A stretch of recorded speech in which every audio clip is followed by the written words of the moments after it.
Hello everyone and welcome back to another tutorial. In this quick video I'll show you how to track your orders on Amazon. After you made and placed the order, you have the option to track your Amazon order, and here's how. Open your browser and go to Amazon.com. Make sure you're logged into your account and at the top right, click Returns and Orders. On your Orders page, find the order you want to track, then click Track Package.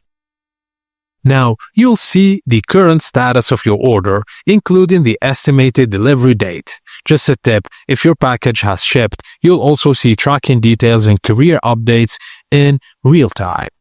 And that's it guys, as simple as that. Thank you for watching, and please don't forget to like and subscribe for more tips and tricks like this. And that's it guys, as simple as that. Thank you guys for watching, and please, if you like this video, don't forget to like and subscribe for more tips and tricks like this.